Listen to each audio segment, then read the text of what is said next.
Okay, I think we'll get started. As usual here in Washington, there'll be folks trickling in the course of the first session. Welcome to the Woodrow Wilson Center. Welcome to this conference on visions of a new decade in European-Islamic relations. My name is Christian Osterman. I direct European studies here at the center and delighted to welcome all of you to this meeting.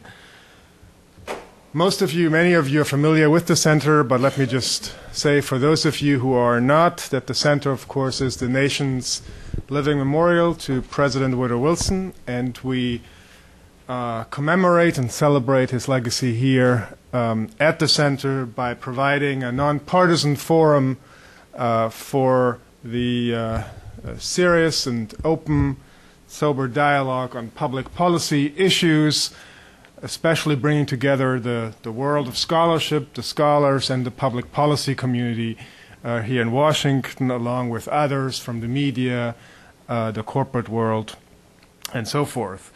So this meeting and the subject is very appropriate for the center, and we're very pleased to have all of you here today. Let me up front thank our two institutional co-sponsors for this session, the Open Societies Institute's At Home in Europe project. Several participants affiliated with the project are present here today and will be speaking on the panels here today. Outside there's some publications, including one of the latest one, Muslims in Berlin. Having just come back from Berlin late last night, I'm very much looking forward to reading this.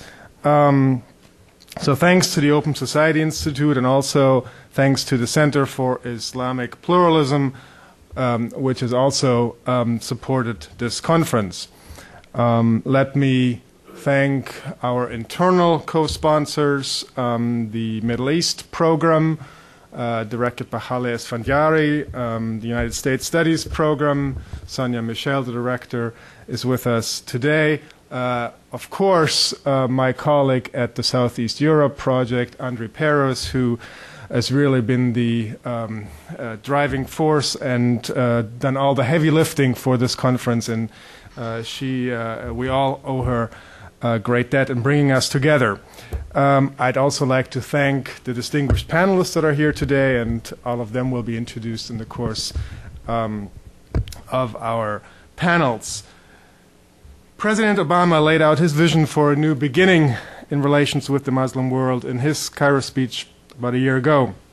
There's been no comparative key moment in European Muslim relations, especially given the large Muslim populations living in Europe.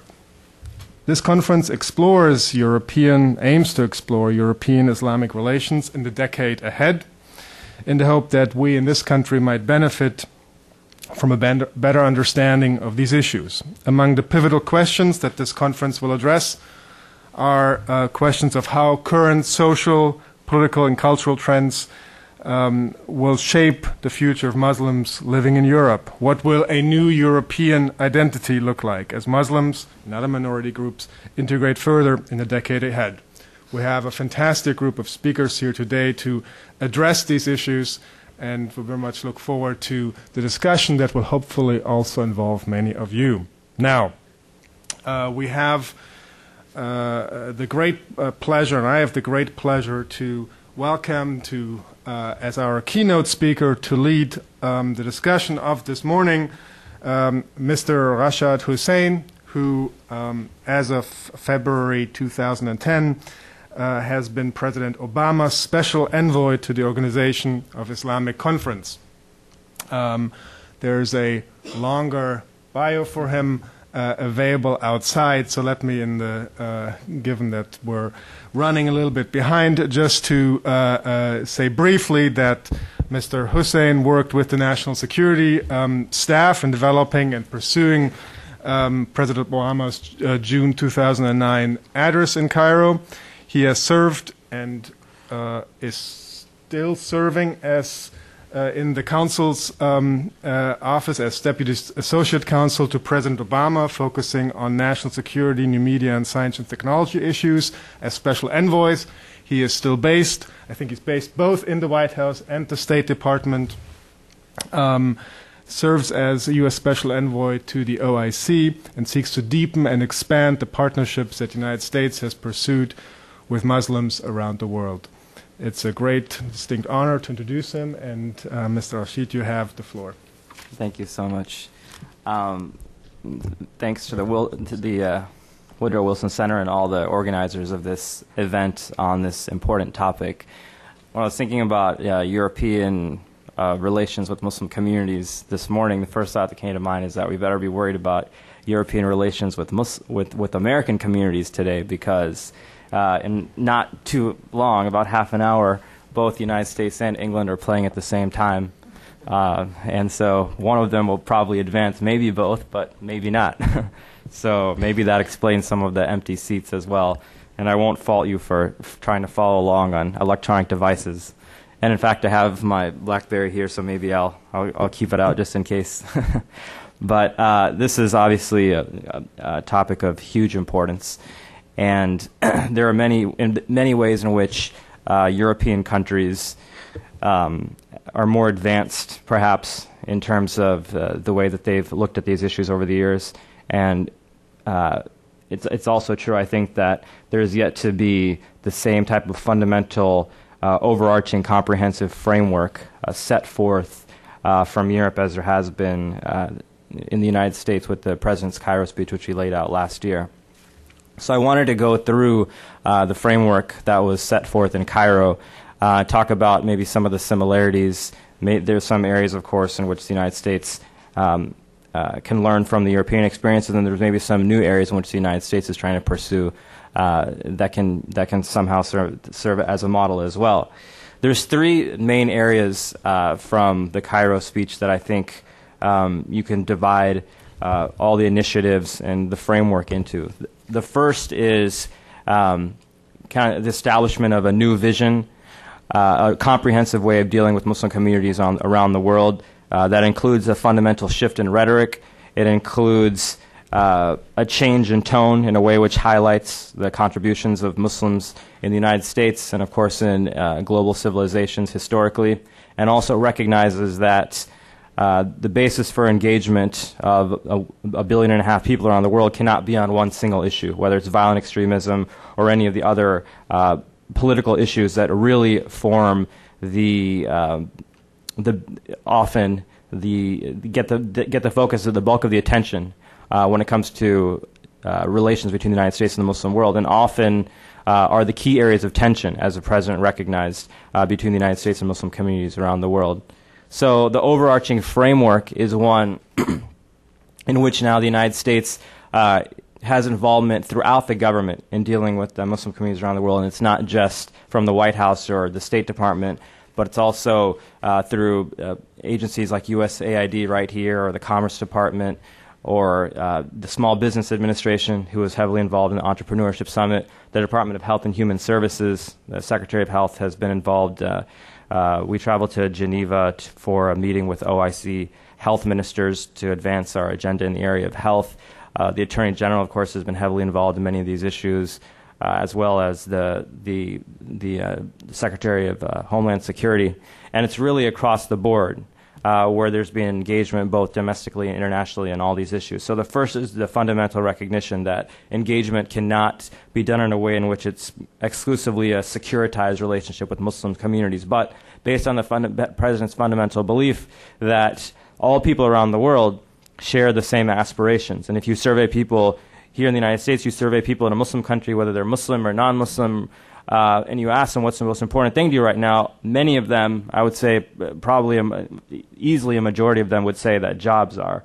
And so we have to engage in a way which can come up with which we can establish initiatives and partnerships that promote economic growth. And so entrepreneurship is one of those areas. People will talk about the importance of education, that the importance of their children being able to have access to good education. People will talk about healthcare and really many of the same fundamental things. So in addition to addressing the key political areas which have been sources of tension, at the same time the president feels that we need to have a long-term strategic vision for creating partnerships in a number of areas so that when you have resolutions to many of those political conflicts, we're also putting ourselves in a position where we can really maximize prosperity in those times by creating the conditions that are favorable towards partnerships in many of those other areas. And I'll go through some of those areas in a bit.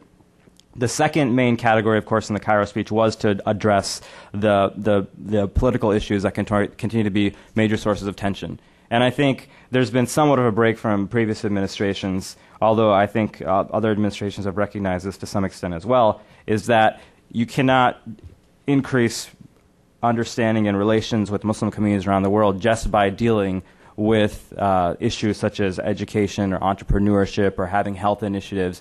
Really the fundamental concern that many Muslims have all around the world with regard to the United States is with regard to the political conflicts that exist. And that's why the president wanted to address many of those head on. And if you look at the first 6 areas, the major 6 issues that he talked about in the Cairo speech, after he went through kind of a history of the relations between the United States and Muslim communities around the world, and talked about the contributions of American Muslims and talked about the contributions of Muslims globally, was to address those issues, including violent extremism, the Israel-Palestinian conflict, Afghanistan, Pakistan, Iran, issues of democracy, the status of women, and many of the areas that are typically sources of tension. So that's this kind of the second category of areas, and I'll try to briefly go through some of the progress in those areas. And then finally, based on what I said earlier about the fundamental need to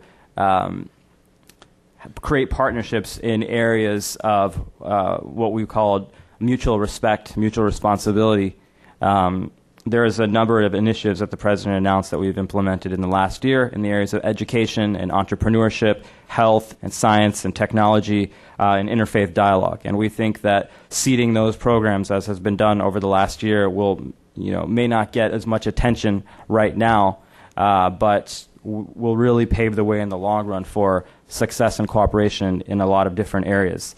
So I'll go now sort of chronologically through how this new beginning has been implemented here in the United States, and then delve into more specifically those 3 categories of areas. The president, of course, in the inaugural address, reached directly out to Muslim communities and saw this as a need of where you have approximately 1.5 billion people around the world, and of course, over the last decades, relations have soured. And so the need to make have a particular emphasis of restoring relations, and the president did that in the inaugural address. And on the first day of office, 2 of the executive orders that he signed were orders that I think directly address sources of tension in the relationship, particularly over the last decade. And those were the executive order banning torture and the executive order to close down Guantanamo Bay. The executive order banning torture has now codified into U.S. law that this practice will no longer occur. And on Guantanamo Bay, it's an area that we may remain just as committed to as we were on day one. There's been the number of detainees that have been transferred in the last year favors comparably to the number that had been transferred in that previous time frame. And I think all of that has occurred at a time when you're down to less than 200 detainees, which really are the trickiest of the cases, which the president talked about at the speech at the National Archives last year, and dealing with those cases individually, each and every one of them, looking at those files on a one-by-one basis is a task that takes time, and we've continued to work with allies across the world in transferring those detainees. And, of course, we have to continue to work within the government. We have to continue to cooperate with Congress on this issue and other entities within the United States government to ensure that Guantanamo Bay is closed as soon as possible. The second day in office, the president addressed the issue that many people still find to be the key area of tension between the United States and the Muslim communities around the world, and especially the events of the last few weeks, and that was to appoint Senator Mitchell to be the envoy to the Middle East to address the Middle East address the Middle East conflict. And Senator Mitchell has been in the region on a monthly basis. He continues to pursue in recent months proximity talks, which our hope is will lead to the direct negotiations that can lead to a two-state solution, which everyone agrees is the solution that must be put into place to solve this conflict. And while there's been ups and downs on this issue, as there have been for the last 60 years, I think that the fact that the administration has given such a long window of opportunity, not dealing with this issue at the end of a first term, when it's perhaps politically safer, or waiting for a second term to deal with this issue, as has been the case sometimes in previous administrations, but to address this on the second day in office, to really create an opportunity by which we really think persistence will pay off. Persistence despite downturns in the relationship between ups and downs, such as the recent events that occurred. We really feel, and the President strongly believes, that we can use this most recent event as a way of galvanizing our efforts with regard to increasing humanitarian assistance, first of all, and also then continuing to push forward with a two-state solution. And I think that you'll see that this is something that is another example of an issue that the President really cares about. Another example of an issue where people said, this looks like it's dead in the water, it's just not going to happen, was the issue of health care, where, for 70 years, administrations have tried to get something done on it. And even, most recently with the political events that occurred in the United States, just looking back to November and other events, people thought there's just no way this health care issue is now kind of dead, and it's just not going to happen. But that was an area where the President had said all along it's an issue that he really personally cared about, and, was persistent through it and continued to fight through it. And, we saw reform in that area. And this similarly, I was actually with the President when he met with President Abbas a couple of weeks ago, and he made, the same types of statements that he'll continue to be persistent on this issue and will continue to work through the ups and downs so that we can see a breakthrough in this area as well. And there's obviously a long way to go, and everyone would like to have seen more progress on it. And there's, obviously a lot of frustration around the world that there hasn't been, a solution that's been put in place in the first year. But, this is an issue that will continue to take time to resolve, and over the course of the administration is one that we hope to see a breakthrough on, and we think will be a very important breakthrough in increasing our relationships with Muslim communities all around the world. The same first week in office, the first interview that the President gave was with Rebeya, and in that, again, he stressed his agenda in reaching out to Muslim communities around the world, as he had done in the inauguration, talked about the closure of Guantanamo Bay, talked about banning torture and some of the other initiatives.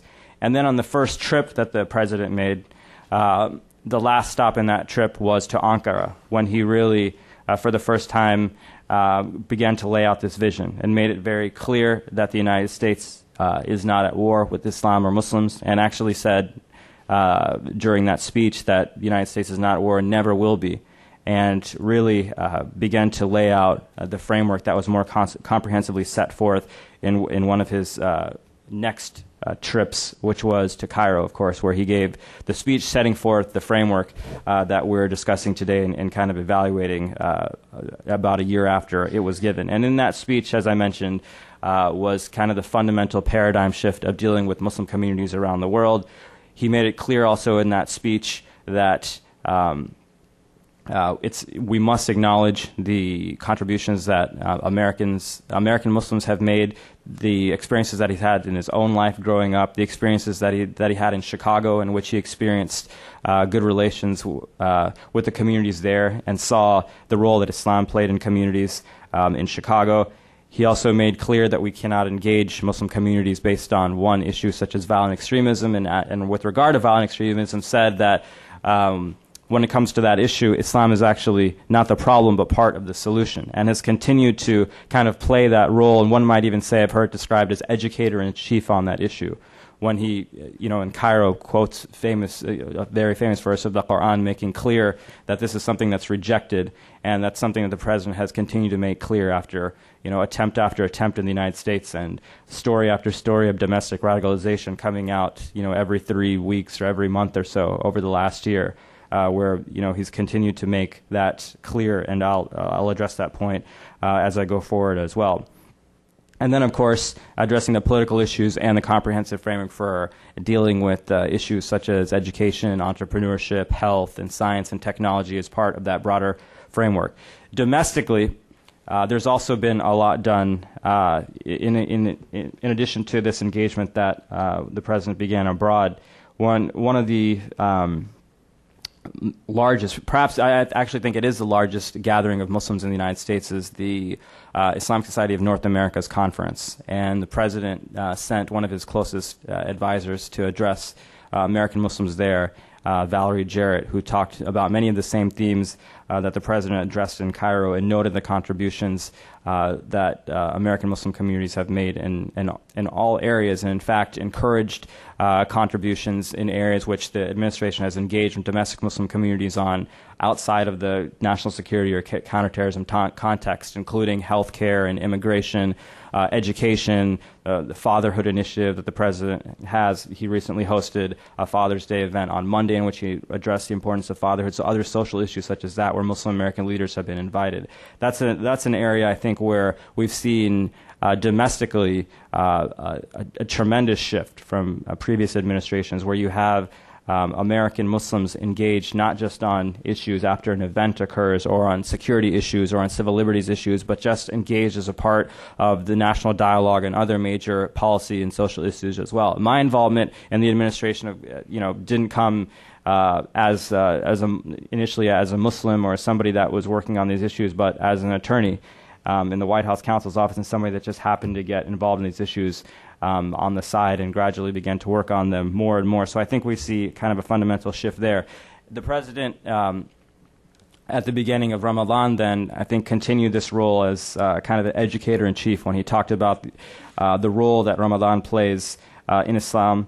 He mentioned that during this month the Quran was revealed, and that the first word, Iqra, is stressing the importance of education in Islam, and other common themes that I think, given the power of the bully pulpit, have the potential to change or to counter a lot of misperceptions that people have about Islam and Muslims. And that was something the president, of course, said in Cairo as well, that he sees it as part of his duty as an American president to address some of the negative stereotypes and fundamental misperceptions of Islam and Muslims, and so kind of continuing on with that role. Even in the iftar that the president hosted this year, it wasn't the same event which is just filled by ambassadors, but really meeting with American Muslims that have been fundamentally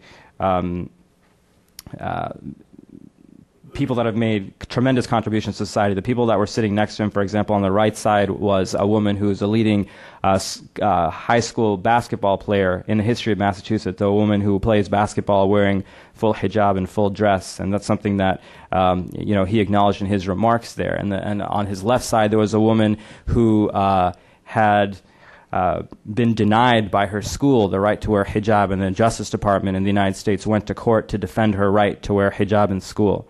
So I think the fact that those were the two people that the president were sitting next to and emphasized both of those points in his speech kind of talks to or speaks to the emphasis that the president has given to correcting some of the misperceptions or stereotypes that exist, and really kind of taking on issues that with regard to Europe, as is the topic of this conference, may have been very controversial. And here you have sitting right next to the president in the White House, two of these cases which he's actually highlighting in his speech. In addition to the fact that in Cairo he mentioned that he made our position clear on the issue of religious dress, and said that cited the fact that the United States has gone to court for the right to defend the right of women to dress the way that they feel is appropriate. I mentioned that the domestic engagement has occurred on a whole range of issues, but that's not to say that it hasn't occurred on important national security and civil liberties issues. John Brennan, the president's top counterterrorism advisor, gave a speech at the Islamic Center at NYU in which he went through the administration's strategy in terms of counterterrorism. And in that speech and in the speech that he recently gave a few weeks ago at the Center for Strategic and International Studies, when he laid out the new national security strategy of the United States, an important document which kind of sets forth the framework by which the United States engages the rest of the world from a national security perspective. He made clear in both of those speeches that we must move away from speaking about terms such as Islamic terrorism, because, as he said, there really is no such thing, because Islam rejects terrorism. And a lot of these debates have already occurred in Europe, and there's been many of these changes made in the lexicon and the rhetoric previously, even even towards the end of the last administration. He spoke about the term jihadist as well and made similar arguments about that. And this is, of course, done in setting forth the national security document, the national security strategy, which is, of course, a hugely important document for not only the way in which the United States will engage Muslim communities around the world, but the way that the United States will engage the world generally. And this, has continued this process of, countering misperceptions and increasing awareness and education with Ramadan. With Hajj, the president did the same thing, where he issued a similar type of message, going through kind of the importance, the role of it, the common roots of it amongst people of all faiths.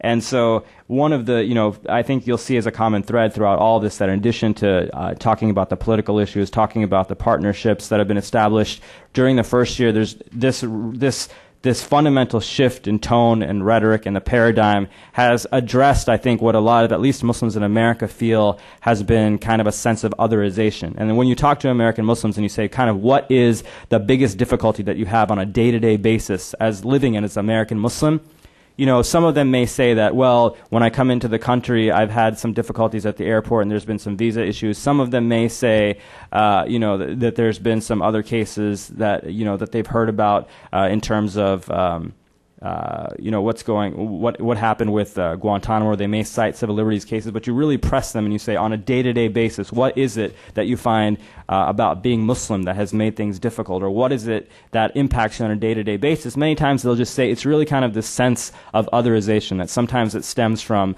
policies, sometimes it stems from rhetoric, sometimes it stems from what you see in the media. And so one of the big points of emphasis that's been made as a major area of change during the first year has been to fundamentally address that issue, and I think that in all the ways that I've laid out, hopefully we've been able to do that. And all of this has occurred, both the engagement internationally and domestically, in the face of those who would say that such attempts will never succeed, and such attempts should be curtailed, especially in light of what we saw in the United States in the fall at Fort Hood, when there was a major terrorist attack committed by somebody in the name of Islam very explicitly. And after that attack occurred, rather than curtailing this engagement or cutting back this agenda, the president, at the eulogy for those who died there, said that this was an act that is rejected not just by Islam, but it's rejected by people of all faith, and the person who committed this act will receive their justice in this life and in the next life. And it's something that the president continues to be clear about, the same message that he gave in Cairo, and again was very clear about that after the attempted terrorist attack on December 25th, when there was calls throughout the country to kind of limit, or what are we doing in terms of this type of engagement when this is kind of the result. Some people will make those types of arguments. And the president there again said that this is something that's rejected by Islam, and in fact made the additional point after December 25th that this is something that we have to fight together, and we can't use these types of events to create a wedge between the United States, between the Western communities, and between Muslim communities, because it's actually Muslim communities that have been the largest victims of these types of attacks. If you look at the numbers over the last years, it's 85, 80, even some people argue 90% of victims of these types of terrorist attacks have been Muslims. And it's actually there's an interesting debate. Many people argue that, well, when you have a foreign policy the way it is, these are the types of results you're going to see. People have tried to make those types of arguments.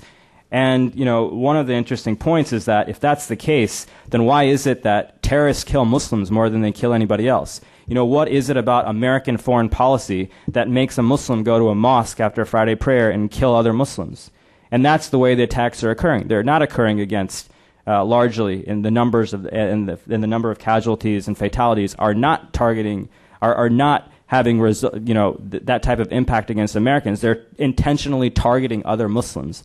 And so there's been an interesting discussion about that as well. But the important point that the president made is that we shouldn't allow those types of events to create kind of this wedge between America and Islam. And of course, made clear that it's impossible because Americans are very much a part, Muslims are very much a part of American society. And then again, after the attempt in Times Square just about a month ago, the president, when he was speaking at West Point to the military graduates of one of America's leading military academies, made this point again that this is something that's rejected by Islam, and we should not allow this to create a division and to stop what we're trying to do in terms of engaging Muslim communities all around the world. So that's kind of an overview of the engagement. With regard to the political issues, I went into the Middle East at the beginning of the talk. Other areas that have been, key sources of tension that the president touched upon. I won't go through all of them because of time. But Iraq is, of course, another major issue that was a huge focus during the previous administration. Was a huge source of tension. I think that's an area where we can say that the administration is doing exactly what the president said we would do. At the end of last month, the number of combat troops were cut down to 90,000. At the end of next month, the number will be down to 50,000, and some people view that as kind of the end of the kind of combat operation. And then the goal is to have the withdrawal of American troops and the responsible transfer of power by the end of next year. And I think this is an area where we're very much on the timeline that the president set forth in terms of the responsible transfer of power back to the Iraqis. And the same thing can be said about Afghanistan, where there was, of course, a decision made to increase the number of troops as there had been a previous surge in Iraq, but all for the purpose of eventually transferring power responsibly back to Afghanistan. And I think that we'll see, it's not something that you see 1 year into the administration, but a time when we were able to look back at some point in the administration and say that three of the major areas of tension, we have a world in which the United States has transferred power back over to Iraq, has transferred power back over to Afghanistan, and has gotten closer to reaching a breakthrough on the Middle East. At the same time, has created partnerships in a number of areas, including education, where we've increased exchanges by 30%. We've had a number of interesting exchange programs which oftentimes don't get a lot of publicity. And I was going through the list of things the other day which have been implemented in the last year, and there's some really, kind of phenomenal things that people don't really talk about. And some of them, honestly, I wasn't even aware of, because one of the things that's happened since Cairo is that all of the agencies have taken Cairo as a framework, and cabinet heads have seen this kind of as a mandate to do more in this area. So, for example, I saw an NASA exchange program with young students from the Muslim world that I didn't know about in the area of education. In the area of entrepreneurship, the president said that he would host a summit on entrepreneurship, and a few months ago we held that here in Washington, D.C., and had about 300 young entrepreneurs from mostly majority Muslim countries. And really, there was a lot of interesting stories that came out of that. The president highlighted many of the stories of the individual entrepreneurs. There was a young Palestinian woman, for example, who was offered a full scholarship on the spot by the dean of the Boston College School of Business, I believe.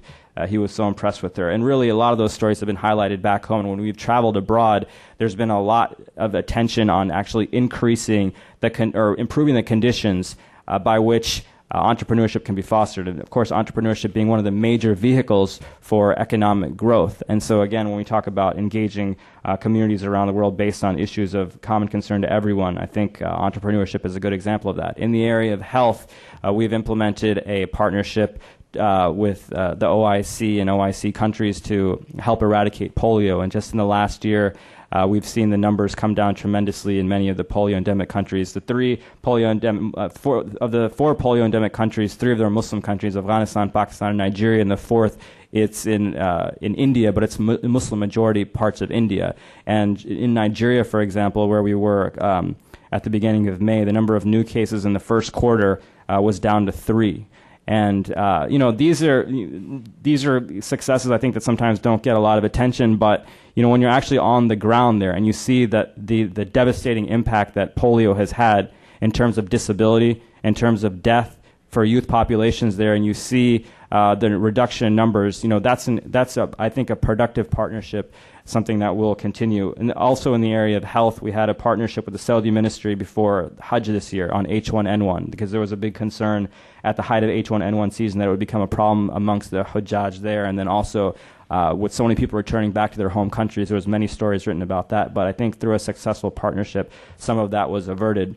In the area of science and technology, we've had our science envoys traveling throughout the Muslim world: Bruce Alberts, Ahmed Zuhail, and Elias Zerhouni, and have really now just put forward their recommendations to the president on further engagement in the area of science. We've also started a Global Technology Innovation Fund, which has potential to invest over $3 billion in technology projects, and has been one of the most popular offerings that OPIC has had. In the area of interfaith dialogue, we had a major conference in Jakarta and have started a religion global affairs working group at the White House, which evaluates kind of tracks government involvement in interfaith efforts around the world.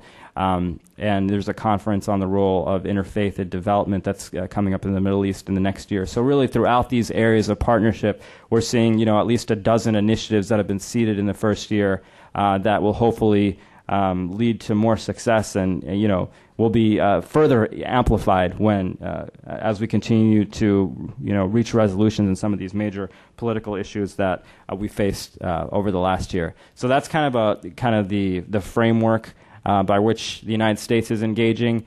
There's a number of other issues that we can discuss in question and answer.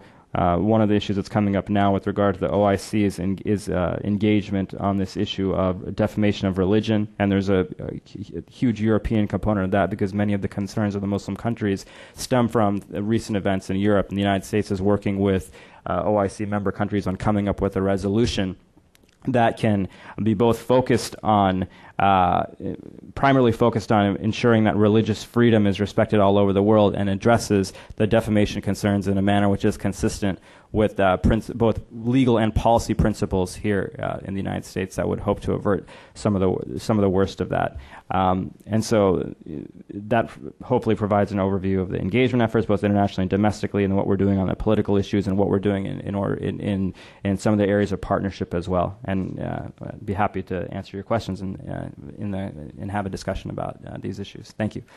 Thank you so much, Special Envoy Hussein, for this very good, outstanding overview of how the issue presents itself from the U.S. perspective. Now, we're running a little past the time, and Andre is giving me all sorts of stern looks, but I do want to take at least one or two questions from the audience, maybe Bassem Tibi here, and then if you could please introduce yourself, just state your name and affiliation, and any other questions at this point? Okay, then we'll go with this question. My name is Bassam Tibi. I am proud to descend of the family of the Prophet. This is the record of my family. I'm European Muslim born in Damascus. My question is this. Well, first the information and then the question. Well, I'm professor in Germany. I'm a Muslim immigrant to Europe. I'm a European Muslim. But I do my research in the United States, and I come to the United States ever since '82, regularly. Yeah? But since 9/11, every time I come to the United States, I have to go to a second inspection. And I find it highly humiliating. When my wife comes with me, my wife is German, she comes through, and I'm as a Muslim, I have to go to a second inspection. I think because you are in the White House, this is very important to pass this information. Well, it's now, last time when I came to Washington, I didn't have to. So I feel I feel upgraded as a human. Yeah. So it is The very last time you important came to Washington, it was better. This time, yeah. When these things are issued, I mean, to improve the Muslim attitudes toward the United States, I'm very pro-American. Yeah. Right. You see, being pro-American and writing critically about the use or abuse of Islam for terrorism, and then I've been treated as a suspect. This is very important. This is highly damaging. And my question is: are these things discussed? Yeah. And when you talk about security, and I like the term you use, securitize. Yeah, like not to securitize Western Islamic relations, because a Muslim is not a security threat. I'm a Muslim by faith, and this has nothing to do with security. Yeah. Right. So why do I have to go to a second inspection? Right. No, this is, obviously a huge area of concern for many Muslims who visit the United States. It is an issue that has received a lot of attention. When we had the Entrepreneurship Summit, for example, here, and you have 300 people coming in, one of the questions is what's going to happen with visas and what's going to happen at the border, and to really make sure that we're doing everything we can to make to not only to protect security interests but also protect fundamental rights, which we think can both be done at the same time. Now, I would think we will all acknowledge, and as an American Muslim myself, we've seen it firsthand, is that there are real security threats that are posed to the United States, and we saw it in the aviation sector, perhaps most recently on December 25th. At the same time, that doesn't mean that security policies should be aimed at any one particular group. And in the aftermath of December 25th, there was TSA regulations that were issued that there was concern we're targeting exclusively Muslim countries, 14 Muslim countries. After evaluating the policy, that was something that, of course, December 25th happened, and there was a need to look at things very quickly to see what could be done immediately to address that issue. But then, after further evaluation, after consultation with a number of communities, both the national security side, civil liberties side, communities of different faiths within the United States, we came to the decision that that policy should be rescinded, and it was rescinded.